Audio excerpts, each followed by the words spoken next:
L'épisode de cette semaine vous est encore une fois présenté par Service Pelletier-Gosselin. Saviez-vous que SPG offre des dizaines de services de permanence à près d'une quinzaine d'associations? Les frais administratifs de gestion sont partagés collectivement, ce qui permet à notre clientèle de réduire leurs frais généraux. Ça vient du site de SPG. Si vous avez des questions, allez lire.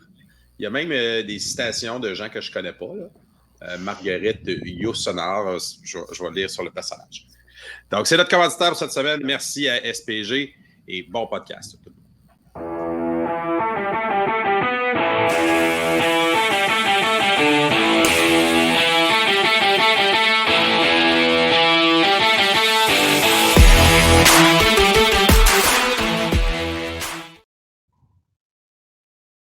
Établir des relations interpersonnelles basées sur la confiance, faire preuve de professionnalisme, préserver l'image de marque de nos clients.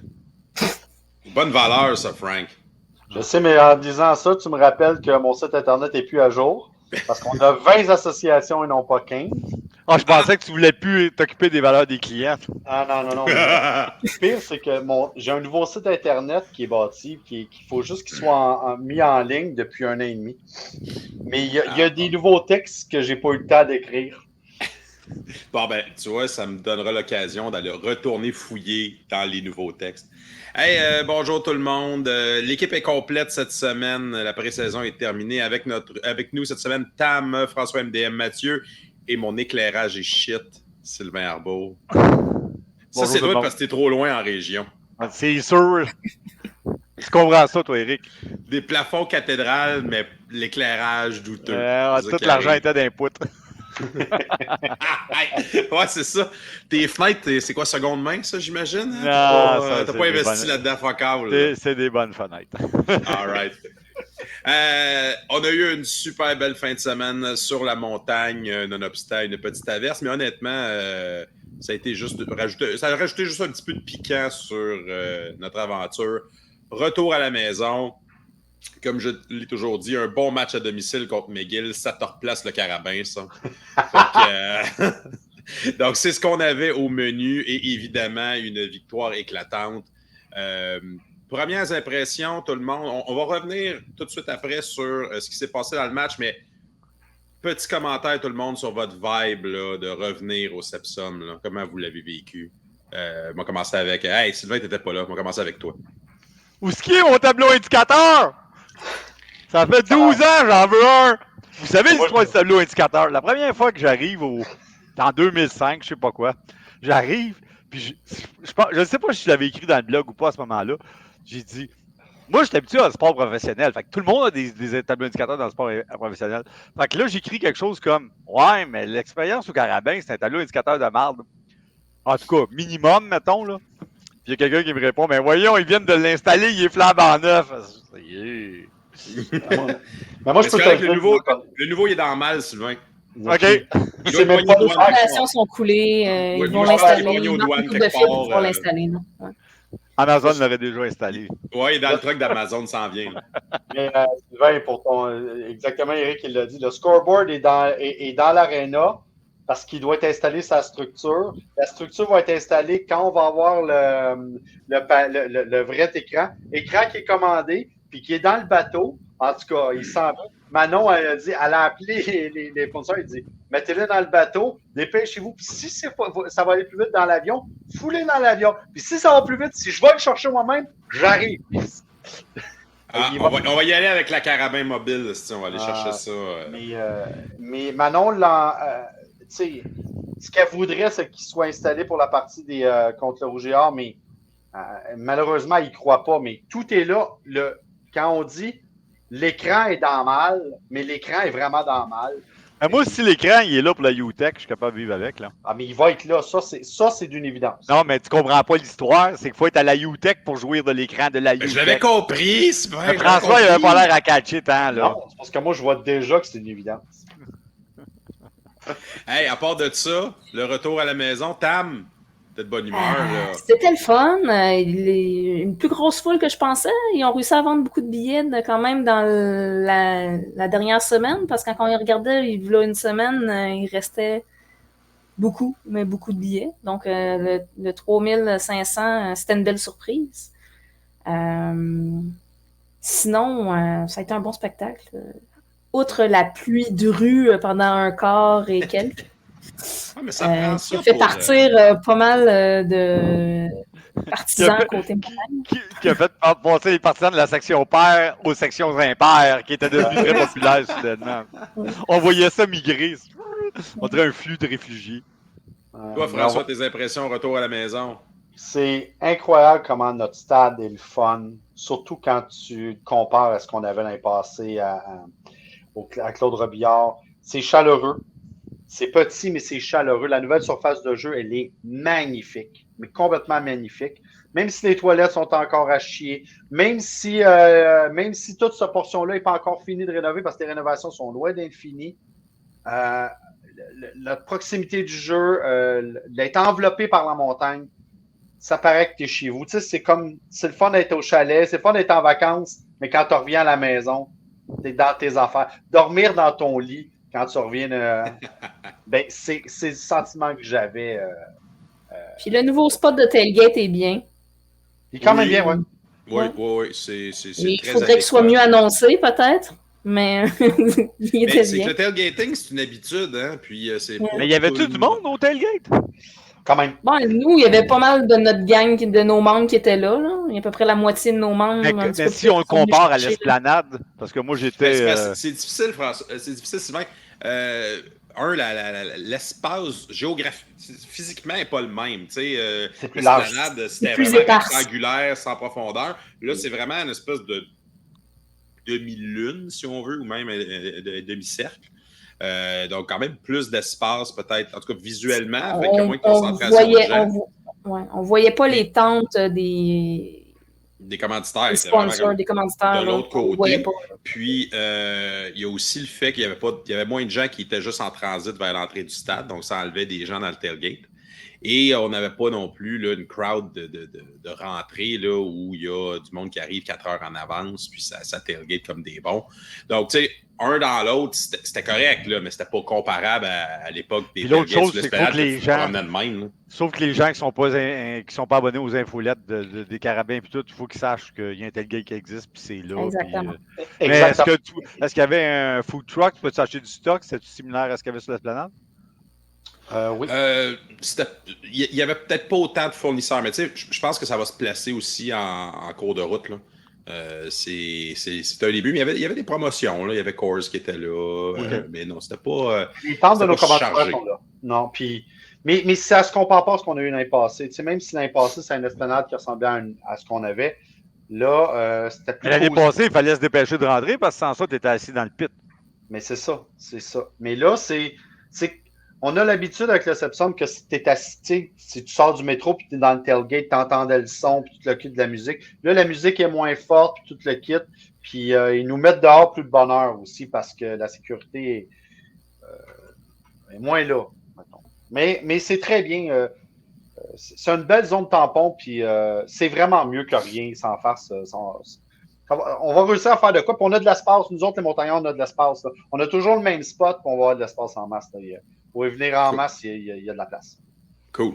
Hey, parlons du 10 match. Ce que je vous propose, là, on fait comme on fait à l'habitude, faire un petit retour sur l'action. Puis ensuite, on reviendra sur les commentaires, les statistiques. Donc, je l'ai dit en ouverture, une belle victoire des Bleus, 43-11. Et puis, ça a été décidé tôt dans le match. Il n'y a pas vraiment eu de suspense. Donc, première série offensive, le Champ du Bois. On le débattait, les Champs du Bois. Réception de 4 verges de Jonathan Sénécal, c'est déjà 7-0 Montréal après 4 minutes 39.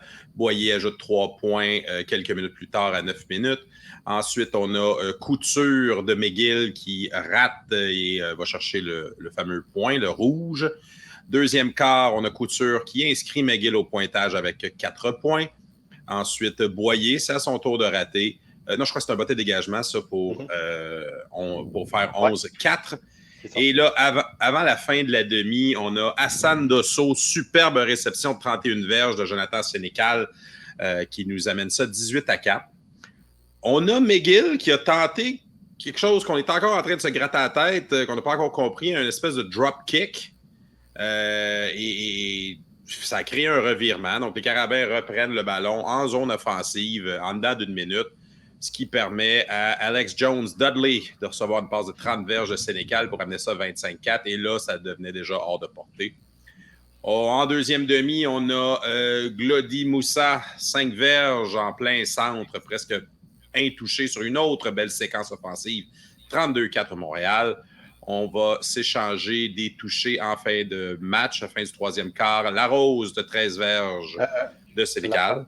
C'est le go. C'est pas la Rose. Je dois pas. Ah, c'est le go. Oui, je l'ai modifié, moi, dans ma. Ah, c'est ça. Moi, je suis sur le box score du RSEQ. Et finalement, dans le garbage time, Éloi La Tendresse qui se traîne les pieds jusque dans la zone des buts, là, après que la ligne offensive ait implosé. Donc, il est rentré, venu marquer le seul touché de McGill pour un score final de 43-11. Statistiquement, Montréal a dominé avec les premiers essais 24-17 au pointage aussi. Statistique très intéressante, très peu de pénalités. C'est vraiment pas quelque chose qu'on était habitué de voir au RSEQ. Donc, un match relativement clean, surtout de la part des Carabins. Juste 55 verges, je me souviens pas la dernière fois qu'on a eu ça. Mais... Moi non plus. Donc, statistiquement, une domination de Montréal. Tour de table, les commentaires. Je vais commencer par François, cette fois-là, tes impressions? Hey, moi, j'ai été content. Quand je suis allé chercher le line-up, j'étais étonné de voir la ligne offensive. J'étais étonné de voir la ligne offensive. Je m'attendais à voir notre ami Adam. Mais Adam est blessé, donc c'est le Monsieur Musque, le nouveau Monsieur Musque des Carabins, Alexis Lévesque-Galant. C'est lui qui est le plus fort, le plus gros, celui qui lève le plus de poids dans cette équipe-là. Ils font des compétitions de bench. C'est lui le monsieur. C'est lui notre nouveau centre. Puis donc, ça a bien vrai. Ce qui m'a étonné, là, c'est de voir la O-line, la force de la O-line, puis de voir comment ça a permis à Jonathan de pouvoir être calme, de se prendre des petits cafés, puis de rechercher ses receveurs et d'être si précis. Sa première drive, là, son 8 jeux là, avant de toucher, c'est 7 receveurs différents qui ont touché au ballon. Après, c'est des chants qui partent avec. Comme dirait coach McCutcheon, il a bien distribué le ballon. Et voilà, vous avez raison, tous les deux. Exactement. Moi, c'était ça que j'ai trouvé extrêmement de voir l'efficacité de la O-line. On pourra pas parler des pénalités, là, mais ça vient avec ça. La O-line n'a pas retenu. Ouais.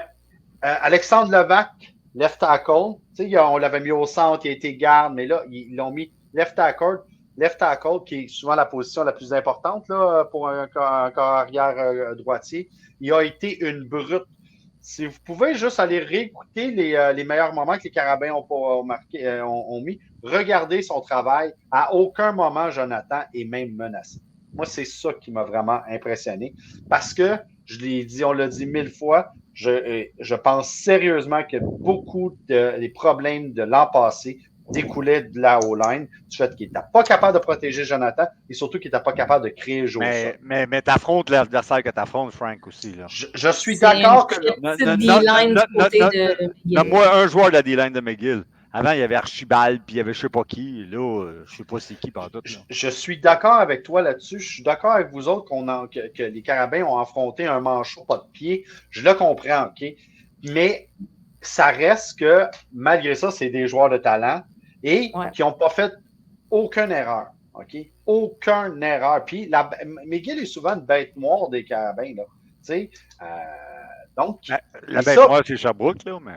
Oui, mais une bête noire, tu sais, souvent, c'est elle.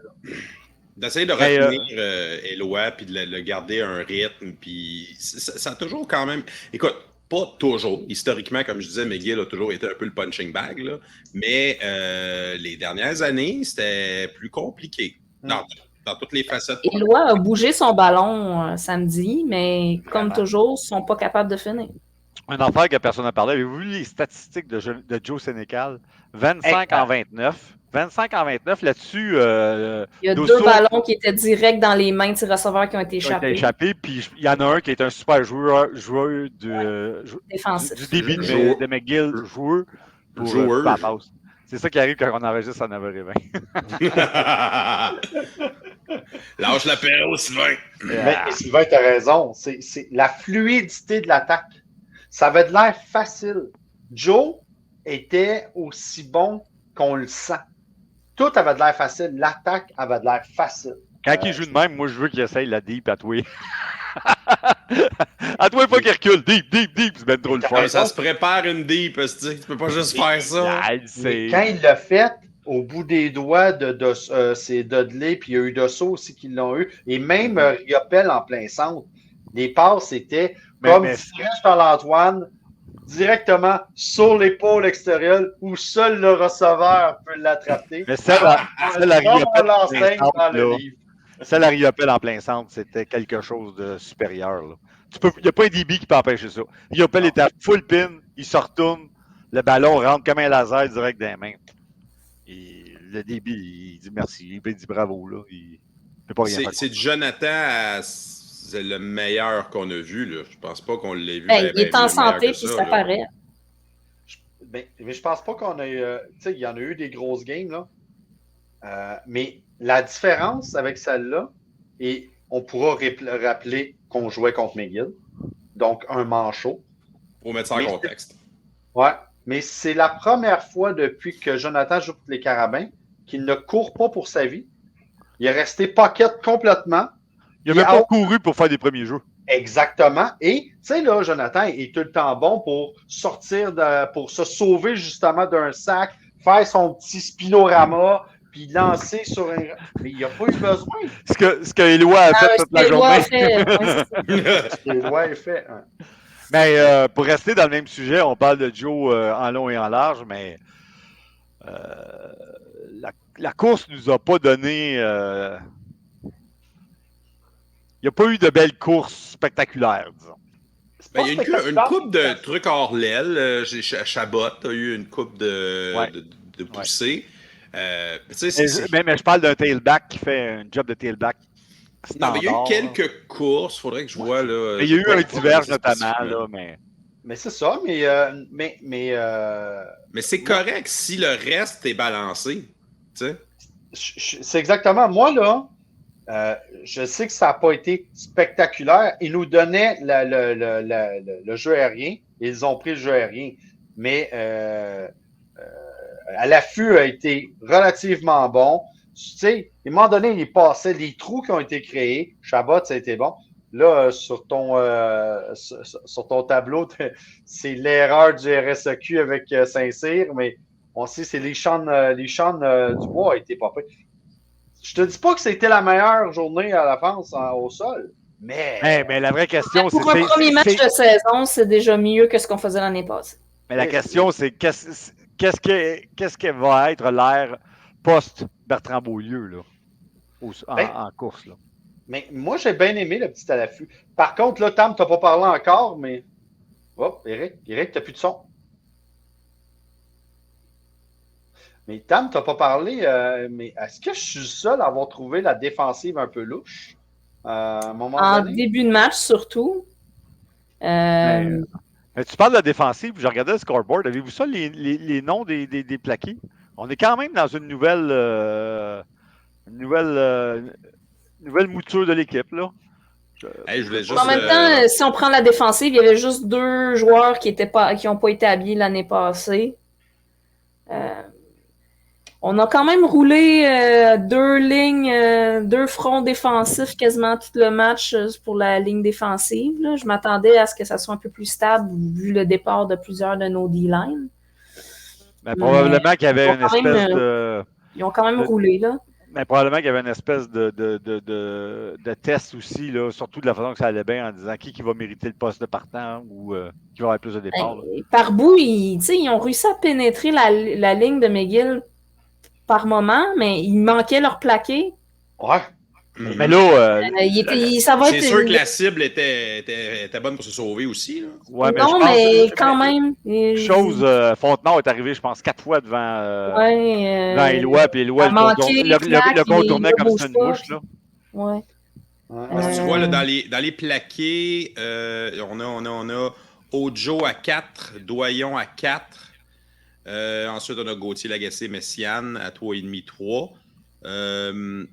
Et pour des pertes, on n'en a vraiment pas beaucoup. Non, il n'y a pas eu de sac. On a Maisonneuve. Les pertes, en fait, Maisonneuve c'est en a un. Farinaccio, un plaqué pour une perte. C'est pas un sac à proprement parler. 2 échappées forcées. C'est pas. C'est Les ça. pertes de terrain ont toutes été provoquées durant la pluie de rue par des mauvaises remises là, des deux côtés. Les pertes de terrain. Mais c'est ça, la pénétration était plus dure. Je ne sais pas si le fait que Nicky a été muté au centre, c'est maintenant le nouveau général au centre. Il est middle linebacker, avant il était Sam. Mais je ne sais pas si ça change quoi que ce soit. Mais la défensive n'a pas été mauvaise. Mais à un moment donné, quand Éloi s'est mis à courir, puis qu'ils sont mis juste à jouer en Wildcat, là, j'ai l'impression qu'on l'échappait. Je le sais qu'Éloi, c'est un bon athlète. Là. François, moi, ce que j'ai remarqué aussi, beaucoup, surtout peut-être dans la première demi, pression à 3 hommes. Beaucoup de monde en couverture, beaucoup de monde en arrière pour justement pas se faire contourner. C'est sûr qu'une pression à 3 hommes, 3 contre 5, tu te rends pas au corps arrière. L'idée, c'est juste de mettre de la pression au-dessus puis de le forcer le corps arrière à faire un jeu.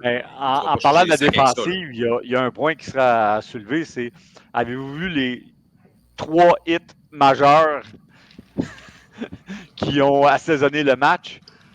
Gauthier, c'était vraiment spectaculaire, là, le receveur, le Simmons. Oui. Qui l'a plaqué en même temps? C'est Messiam?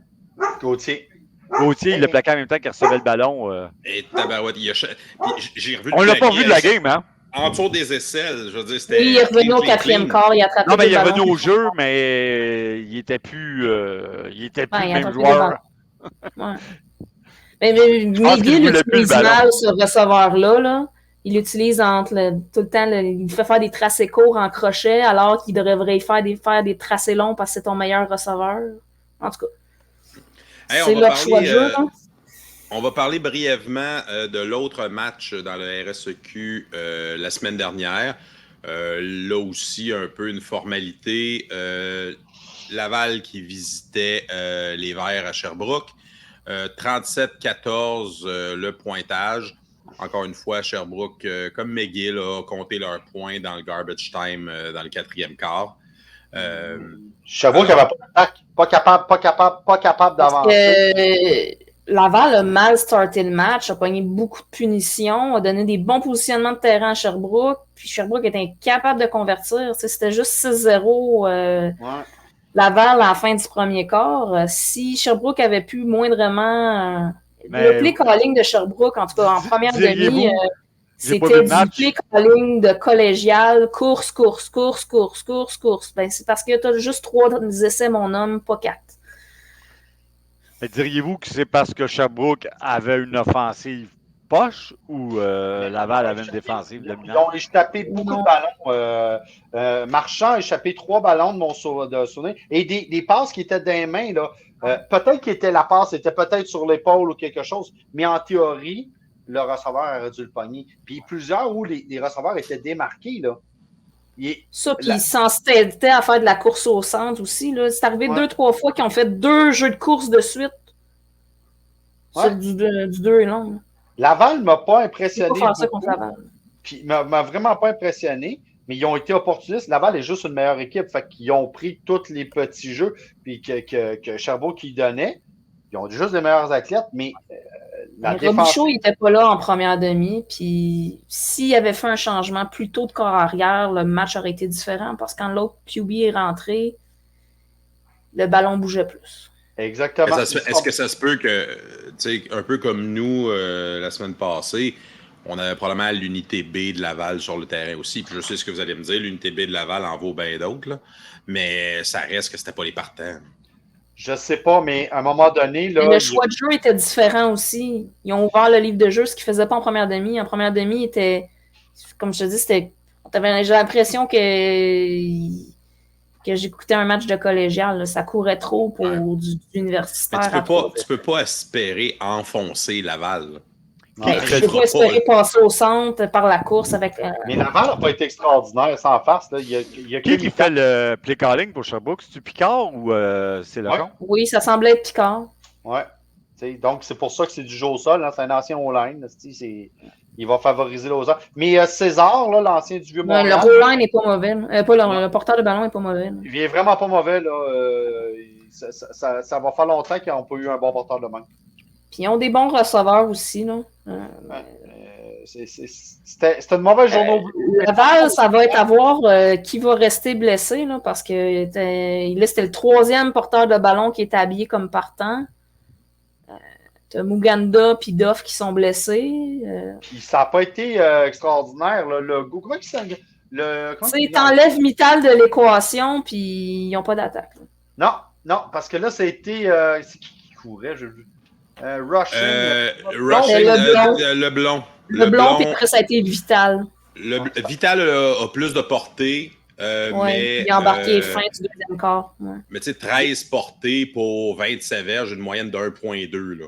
Ouais, mais il avait mis Seaborn, là, quelque chose de même, là, c'est ça, hein, Sylvain, Seaborn. Ouais. Mais le gars de Rimouski. Ouais, lui, il est vraiment pas mauvais. Il est pas mauvais. Puis leur recrue... Ouais, mais lui, il revient d'un ACL. Est-ce qu'il a repris sa vitesse? Est-ce que c'est toute la question des revenus d'ACL? Là. Mais ils l'ont pas utilisé vraiment comme porteur de ballon, mais plus comme... En tout cas, c'est un peu bizarre. Ben, Seaborn, je l'ai ici, là, 2 réceptions, 11 verges, pas de course. C'est ça, c'est qu'ils l'utilisent un peu comme un running back. Ben, comme utilise comme Chabot, là. Exactement, mais il est juste plus gros. Petite question pour vous autres, en détournant du sujet, parce que j'aime ça détourner le sujet, puis ça fuck tout Eric puis son plan de match. Moi, je pensais à McGill, là. Ils partent l'année sur une gosse. C'est sûr qu'ils vont avoir... En tout cas, c'est sûr. Ça va être une année. On peut pas voir comment ils vont en gagner une. Ça regarde pas bien. Hilaire, il avait pas l'air prêt. Les gars arrivaient à ces jeux. Ils ont eu une punition 13 dans le caucus. Et un autre patente, il a fallu qu'ils prennent un time-out parce qu'il était 11 dans le caucus. Il avait l'air tout perdu. On va vous dire que... Ils ont eu un pré-saison, ils ont le plus petit groupe de joueurs aussi. Là. Ils ont juste 90 joueurs sur leur alignement comparativement des autres équipes. Est-ce qu'ils vont nous faire le coup de retourner dans le... S'ils ont des blessures majeures, ça va être problématique. Non, mais c'est bon, ils peuvent aller dans l'OUA puis jouer contre Western. C'est sûrement plus facile. Demande à York. Puis Western, il ne montrera pas le score jusqu'à 100, hein? Eux autres, s'ils peuvent, ils vont le faire. 83-0 en fin de semaine. On va parler des autres matchs. 83-0. Oh, je l'ai pas vu, celle-là. Sacramento. Western contre York. Bon, on sait que les petits Lions de Toronto sont là pour le plaisir. Là. Ils ne sont pas là pour gagner. Mais ça prendrait des règlements comme au Pee-Wee, rendu à 50 points de différence. Ouais, on joue, rule. On n'arrête plus le temps, on leur laisse le temps rouler. À 50 points de différence, on arrête, on va boire un Gatorade, on jase. Là. C'est assez. Sinon, dans les, mais quand est-ce qu'ils vont jouer, les suppléants du Rouge et Or, d'abord? Mais une autre nouveauté dans le RSEQ cette année, c'est qu'on peut habiller 52 joueurs au lieu de 48. Ouais. C'est vrai? Ouais. C'est vrai qu'il y avait du monde, c'est lignes. Oui, mais c'est exactement. Il y a maintenant 52 joueurs habillés parce que justement, pour limiter les blessures, le concept, c'est si je peux faire rouler plus souvent mes joueurs, on risque d'avoir moins de blessures. Il y a pas de joueurs trop fatigués sur le terrain. Le concept est aussi de ne pas perdre des joueurs au transfert à la fin de la saison. Peut-être. Mais une fois qu'on va arriver dans les matchs de championnat, ça va revenir selon la règle du U-Sport. Là. Bon, on va faire le tour rapidement. Guelph qui part sur une victoire contre Toronto. Queens qui va accueillir la Coupe Vanier. Hop, il l'a échappé contre Laurier, 11-10. Ouais, un match sous C'est un score de baseball, ça. McMaster contre Windsor, 21-17. Windsor l'emporte. Les GGs qui débutent avec une victoire, 29-10 contre Waterloo. Mais ils ont perdu leur corps arrière pour probablement toute la saison. Pour match. Dans l'Atlantique, Mount Allison et Acadia. Acadia qui 15-13. Et Saint-Effect, c'est eux autres les champions défendants, je crois. Hein? 2 années en ligne, là. Puis ils ont pas mal tous leurs partants encore. Fait qu'ils sont les favoris dans l'Atlantique. Donc, ils se débarrassent de BU 22-8. Qui n'a pas été capable, l'attaque de BU n'a juste pas été capable de faire quoi que ce soit. L'Ouest va commencer la semaine prochaine, si je Il y comprends avait bien. des matchs pré-saison, mais j'ai pas mis les scores. OK. Et bon, il y avait des équipes qui étaient en bail un peu partout. On va les voir la semaine prochaine. Cette dite semaine, Carabins s'en vont dans la ruche, kicker les Stingers. Sherbrooke s'en vient à Montréal affronter McGill. 2 matchs du vendredi soir. 2 matchs du vendredi soir. Donc, on n'a pas vu Concordia encore cette année. Je vais faire rapidement le listing, puis on y reviendra. C'est ça, Carleton entre dans la danse contre Laurier, York, Waterloo, Ottawa, Toronto, Guelph, Windsor, McMaster contre Western. Classique. Il n'y a pas grand-chose d'intéressant nécessairement qui nous attend parce que tout est un petit peu prévisible peut-être. Saint-FX, Acadia, St. Mary's, BU. On va voir si St. Mary's est capable de générer quelque chose. Et comme je disais, l'Ouest commence. Alberta contre Calgary. Ça aussi, c'est un classique. On va voir où en sont les Dinos. Sont-ils encore en voie d'extinction? Les Huskies visitent Manitoba et UBC Regina en bail. Laval, Queens et Mount Allison. Donc, notre preview de cette semaine, vendredi, à Concordia, Carabins Stingers. À TVA Sport. Télédiffusé. On avait parlé rapidement un peu des Stingers et de leur mouvement de personnel. Est-ce qu'on s'attend à une équipe très différente de l'année dernière? Je ne sais pas, mais le fait qu'eux autres soient à leur premier match, puis nous autres, on soit notre deuxième, ça nous donne clairement un avantage, là, surtout au premier quart. Là. Ouais. Puis en plus, eux autres, là, ils sont rendus. Attends une minute, ils sont rendus avec tellement de chefs. Pour le peu d'Indiens qui sont rendus, j'ai hâte de voir qui va caler les jeux. Ça va prendre combien de temps avant que les coachs, l'ego des coachs se tape dessus? Il y a trop de bons coachs offensifs dans cette équipe-là. Je ne parle même pas des coachs en défensif. Polo est là, mais c'est une équipe totalement différente, effectivement. Polo est une attraction. Hein. J'ai hâte de voir ce qu'ils vont avoir eu le temps d'instaurer puis les changements qu'on va voir en défensive. Ils devraient être plus tight défensivement que l'année dernière. N'oubliez pas que notre Fréchette Lemire, qui a le gars qui devait avoir le plus de bobettes bleues, a changé a dû faire une vente de feu de ses bobettes, là, parce que c'était un peu surprenant de l'avoir avec les Cognou, lui qui était quoi, 10-15 ans rattaché au programme de Carabins? En tant que joueur et instructeur. Là. Ouais, mais il garde la même chose. Là. Mais en plus, pour un bon, ils ont des bons recrutements depuis les 2 dernières années. Ils sont allés chercher quand même des bons joueurs, Cognou. Mais est-ce qu'il va falloir savoir s'ils ont été capables de régler leurs problèmes des dernières années? Ils sont mous du bid. Fait que est-ce qu'on va réussir encore à leur courir d'en face? Est-ce que leur O-line est encore statique? Puis savoir, est-ce que Olivier Roy, c'était un feu de paille d'il y a 2 ans? C'est ça qui va... Oui, parce que son année passée a été... il y a eu le sophomore jinx, pas mal, lui-là. Ça n'a pas bougé. Il était loin de son année MVP, mettons. Sauf que je pense à nos gros D-line, ils vont trouver ça dur. Ils ont Eloi qui sauvait tout puis qui avait l'air plus vite qu'eux autres. Puis Roy, c'est un peu sa signature aussi. Là. Ben, je pense que c'est Marco qui disait que toutes les carrières dans le Québec, il y en a des bons, il y en a des solides. Là.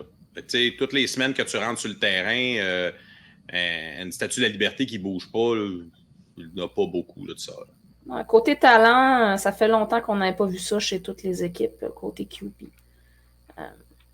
Mais moi, c'est ça. Là, la O-line de Concordia va être intéressante à voir si on réussit à bien progresser, parce qu'ils ont quand même des gros bonhommes. Là. Je pense à Smith qui est à 6 et 10. Ils en ont recruté un autre à 6 et 10. S'ils sont capables d'installer quelque chose, un front solide, ça va peut-être donner du temps à Roy puis faire débloquer un peu l'attaque. Ils sont allés chercher des gros bonhommes à Vanier, c'est ça. Ils ont quand même été chercher du monde à Vanier. Ils ont ramassé. Ils sont surtout allés nous voler notre demi-défensif, comment il s'appelait? Clairvieux, le DB qui venait du Vieux-Montréal, qu'on avait été chercher, qu'on avait recruté. Puis finalement, quand Polo a traversé, ben, lui aussi a traversé. Ça risque de faire une bonne différence. Ils ont eu un bon recrutement, sérieusement. Là, ils ont été cherchés, leur meilleur depuis plusieurs années. Ouais, ça fait 2 en ligne. Ça va être notre vrai test. Tu sais, McGill, Il y a Graves chez leur receveur qui ne serait pas disponible en début de saison parce qu'il est blessé. Ils ont une plus faible profondeur avec le départ de Murphy. Pas de Jeremy Murphy, ouais, va chercher longtemps. Là. Oui, ça, c'est un... Il y a quand même quelques armes. Là. Il reste Mancini. Ouais, mais il faut qu'il se démarque sur nos débuts, là, ce qui est des fois... non, c'est ça. Mais c'est la course, là. J'ai hâte de voir la course, là, parce que je sais pas qui va être le partant comme porteur de ballon. Parce que Morancy, je pense qu'il est parti. C'est pas Morgan, le reporter de ballon, eux autres? Je sais pas. Mais ça, moi, je pense que ça va être les coachs puis avoir. Il a porté le ballon l'année passée, mais c'était Morancy le premier, je crois. Ça va être le vrai test des Carabins. Là. Ça va être de voir si l'unité. Et c'est surtout, ça va être la belle cohésion que la O-line a eue et les peu de pénalités que les Carabins ont eues. Ils vont être testés avec. Mais en fait, un des points tournants, c'est le début du match. Là. Je venais de dire qu'il était rouillé. Là. Si on peut partir puis bing, bang, bang assez vite au premier quart, peut-être pas les sortir de la game, mais vous savez ce que je veux dire. Là. Ouais. Les déstabiliser, ça serait une bonne façon de. J'ai hâte de voir si les punitions vont rester aussi basses. 7 pour 55, there's no way qu'on va voir ça. Non, mais je veux dire, si on reste en bas du 100 verges, ça va. Je pensais que tu allais dire, si on reste en bas du 200, moi je trouve qu'on est bien correct. Du 100 à 150, on est correct, là. Mais j'ai hâte de voir si c'est une habitude qu'ils veulent lancer cette année d'être plus calme, de moins répliqué, tu sais. Ça paraissait. On a eu beaucoup de punitions, de répliques l'année passée. Là. Donner un terrain au complet à l'autre équipe à chaque game, c'est fatigué. Ouais, mais là. Pour moi, Concordia, cette année, c'est la wildcard. Dans le sens que il pourrait avoir une très, très bonne saison puis surprendre les gens ou ça pourrait être le contraire au complet, je sais pas. J'ai de la misère à les évaluer. J'ai hâte de les voir. Moi, je pense que leur coaching staff est trop mauvais, est trop bon pour que cette équipe-là soit mauvaise. Et si l'équipe est justement trop mauvaise, il va falloir se poser la question si. Il va falloir qu'ils fassent attention, surtout les matchs contre McGill. Parce que. Ils ont tendance à l'échapper. Ils ont fallu les perdre à cause d'eux autres mêmes, ces matchs-là. Puis ils ont été chanceux de pouvoir s'en tirer avec la victoire l'année passée. Bon. Le joueur à surveiller, le filion, le général, le middle linebacker, le ball. Le fils de. Lui, ça va toujours, c'est peut-être un des meilleurs joueurs défensifs de la Ligue. Là. Il y en a beaucoup, là, mais dans leur équipe, c'est clairement leur meilleur. Donc, ça va être de voir, puis c'est un punitif, lui. Donc, il faudra voir s'il ne faudra pas le laisser rentrer à l'intérieur. Il faudra que la O-line protège Joe comme il faut parce que c'est un punitif. Ouais, mais l'autre chose aussi, c'est tantôt, vous parliez de Olafou. Je vais en revenir encore au porteur de ballon. N'oubliez pas que Bertrand était le meilleur bloqueur qu'on a jamais eu comme tailback. Hein. Les Olafou, puis l'autre qui a fait un touchdown, tout, c'est pas gros, cette gang-là. Là. Dubois, il est quand même plus musculaire, là, mais les autres, je sais pas si ça paye 180, 175. Là. Mais Olafou, tu l'as vu, là, moi, je mesure 6 pieds, là, puis je suis obligé de me mettre à genoux pour le regarder dans les yeux, le calice, là, dans les entrevues. Là. T'imagines-tu le D-line qui court vers lui, là, il va se coucher vite. Ouais, mais si le ballon reste pas dans les mains du carrière, c'est pas un vrai problème. On a des bons fullbacks, là. Sam, il fait la job.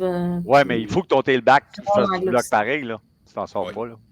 Moi, je t'ai trouvé. C'est de ralentir. C'est de ralentir à cette position-là. Parce que tu vas pogner un linebacker, tu vas pogner un joueur qui arrive de plus loin. Il faut juste pas que le ballon. Mais Bertrand, il ralentissait, lui. Il fait penser il l'arrêtait. Que Legault, samedi, il a fait des très beaux plaqués en 2, 3e zone. Il a amené le toucher de qui? On l'a vu direct devant nous autres. Là. Il a bloqué. Il a plaqué. Je m'en souviens plus. C'était pas le plaqué c'était pas le toucher au sol à l'affût?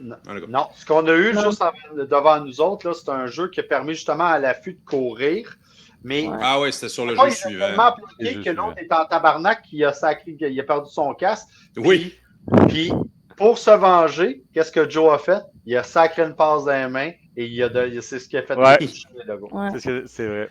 Mais Legault. Là-dessus, je vais être obligé de nous rapper François dernière affaire. Juste une seconde. Legault me fait penser à la dernière année du Frisket. La dernière année du frisquette, il était bloqué comme une machine. Ouais, puis que, tu sais, il y a des mains sur le logo. Plus ça va être un joueur qu'on va devoir. Mais n'oubliez pas que le frisquette est rendu dans l'équipe d'entraîneurs des receveurs. Hein? Oh oui. Rien ne se perd, rien ne se Rien de crée. secret. Et voilà. Merci beaucoup tout le monde pour vos commentaires. Pour vous joindre au Montagnard, inscription $40. Vous pouvez utiliser le code QR. Il n'y a personne qui a le casque des montagnards. Pas cette semaine. C'est le fruit du hasard. On brasse les cartes. On les a toutes vendues, nos casquettes. Là. On a toutes vendu nos casquettes. Ils sont superbes en passant.